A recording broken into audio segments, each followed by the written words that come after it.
In today's video, a science and evidence-based approach to fat loss. Now, I'm sure you've heard this about a bazillion times already on Instagram, on TikTok, on YouTube. You need to be eating in a calorie deficit to lose body fat. Okay, and you might even think, I've tried eating in a calorie deficit and my weight didn't move. Well, I hate to break that to you, but if you were not losing weight when you were eating in a calorie deficit, then you were not in a deficit, unfortunately, because by definition, a deficit leads to fat loss. So the main issue here is not that you needed to bring your calories down or anything like that. Most of the time is that your actual tracking was absolute.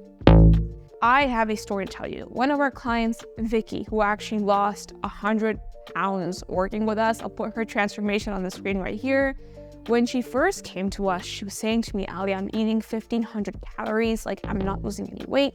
Mind you, she weighed 200 pounds. 1,500 calories for a 200-pound female is very fucking low. So I said to her, Vicky, this doesn't add up, respectfully. How are you tracking your calories? I just asked her, I was curious. And she said, I'm using, I'm not weighing everything out, but I'm using volume measurements. I am doing spoons and cups and I'm, measuring everything like that. And I was like, okay, do me a favor, weigh your food out. And she said, I don't have a food scale. I said, I'll buy you one. I sent her a food scale. She started to weigh her food out. And then she messaged me saying, oh my gosh, I'm eating 2,500 calories, not 1,500. So yeah, I know that you might think that weighing your food is tedious, but let me just show you something right here. A food scale is probably the best investment you will ever make when it comes to fat loss, more than any other supplement. It costs 10, 15 bucks on Amazon. You might think, I don't have time to weigh out my food, it takes too long. Well, I don't know about you, but it takes about 1 second to put this down and press the button and weigh your food. And when it comes to actually tracking it and logging it, it takes me literally maximum 2 minutes per day. Like, I'm not joking. MyFitnessPal, it's a free app. You can download it literally now. You can use it literally today to start tracking your calories. I'm gonna leave a few guides in the description box below. They are free.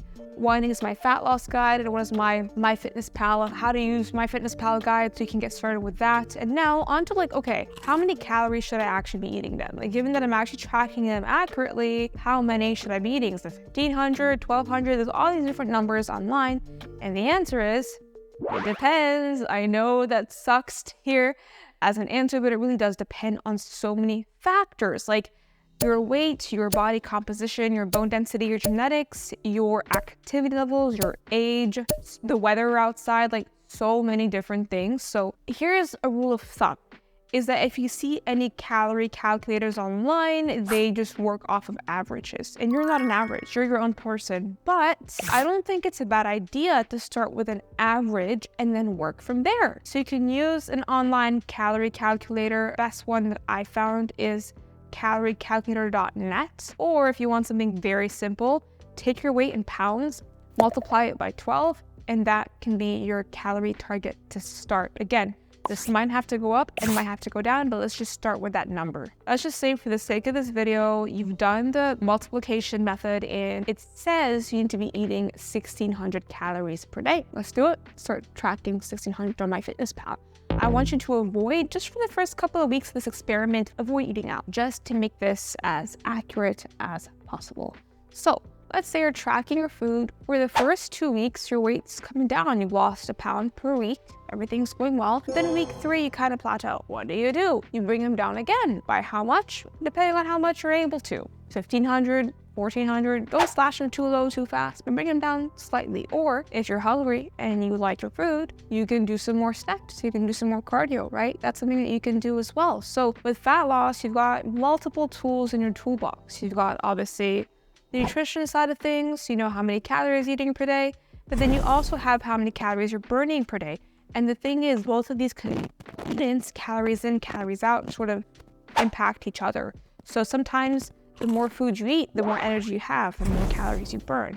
And then when you start bringing your calories down quite low, you might notice you've got less energy, you're moving less throughout the day, so you want to look at your step count, bring your step count up. Add 3,000 to 5,000 steps per day on top of your daily steps. If you don't have time for that, because that takes time, do some cardio, burn calories quicker. Get on the treadmill, do some incline walking, get on the elliptical. do some elliptical, right? But I want you to track everything weekly. I want to start coaching yourself. Imagine that you're looking at yourself from like a bird's eye view and saying, okay, these are my calories, this is where my cardio's at, and this is where my steps are at. And you almost have these 3 different like toggles you could sort of move around and manipulate as you're losing weight. Now, you're not going to be a hermit during this. I don't want you to be. I want you to be able to socialize, go out, enjoy yourself, which is, by the way, another reason why a lot of people can't even lose weight is because they go out too much, they eat out too much. You're going to have to make some sacrifices. You're not going to be able to get takeout every single day and see phenomenal results. What I want you to do is reduce how much takeout you're having. I'd recommend 1 to 2 meals out per week that are not tracked and weighed by yourself. And try and plan for these meals ahead of time. So let's say if you know you're gonna go and have like a Chinese on Saturday night, check out the menu. What do you want to order from the menu?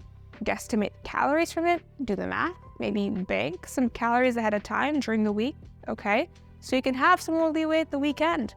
Or I think the most undervalued thing that a lot of people don't realize is having a coach takes care of all of this for you. Having a coach who tells you exactly how many calories to eat, exactly how much protein you need, exactly what types of meals are going to help keep you satisfied with the foods that you love, exactly how much cardio you should be doing, how much training you should be doing, and how to manage these socials and keep you accountable, especially every single week, is huge. So if you want one-to-one personalized support, check out the waitlist link for our coaching in the description below. Submit your application, and if you get a space to work with us, then I'll be in touch personally. Now, some more practical tips to make your fat loss journey easier with tracking your calories. I'd recommend trying to eat at the same times day to day if you can. It just helps with routine, helps with consistency. Your body almost like learns when to feel hungry. I'd recommend pushing out your first meal of the day as far back as you can. It helps make you feel like you've got more food to work with when you've got less time to eat all your meals. So it's kind of like intermittent fasting.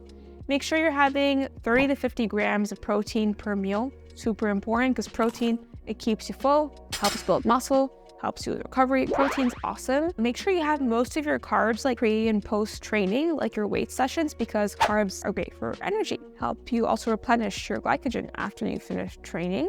And I'd also recommend using some foods that are called volume eating foods that are maybe a lot less dense in calories. So some of my personal favorite swaps is like, let's say if you really like pasta and rice, there's nothing wrong with those foods, but if you're starting to get hungry and you want to eat bigger, more satisfying meals, replacing those with like white potato or even like cauliflower rice is amazing because you feel like there's so much more food that fills up your stomach for way fewer calories.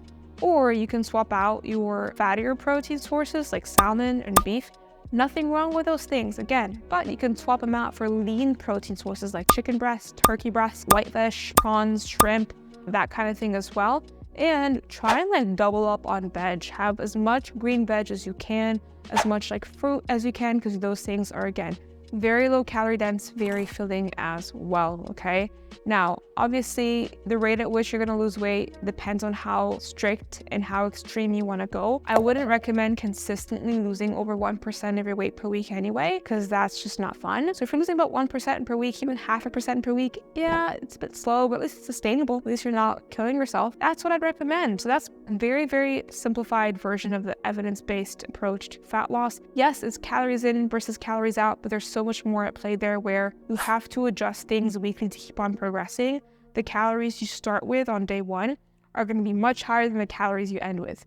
As your body gets smaller, there's less of you. Your BMR decreases. Your body requires less energy to keep you alive. So naturally, you're going to have to be eating fewer and fewer calories or doing more and more steps, more and more cardio. In addition, the more steps, the more cardio you do, your actual like fitness levels improve. You become more efficient at burning calories, which is not what we want. So you might have to keep doing more, keep eating less. So yeah, fat loss is a game of just keeping that up over the course of weeks and months until you reach your desired goal. And if you have like a lot of weight to lose, there's nothing wrong in cutting down your fat loss phase with maintenance weeks in between. So I was doing, for example, like 8 weeks of fat loss, 1 week at maintenance, 8 weeks of fat loss, 1 week at maintenance, and keep going until you're satisfied with your desired results. And then you have to learn how to maintain the results afterwards, which is a whole other video that I'm going to film next time. But yeah, that's it for today, guys. I hope that this was helpful. Don't forget to check out the description down below for our waitlist,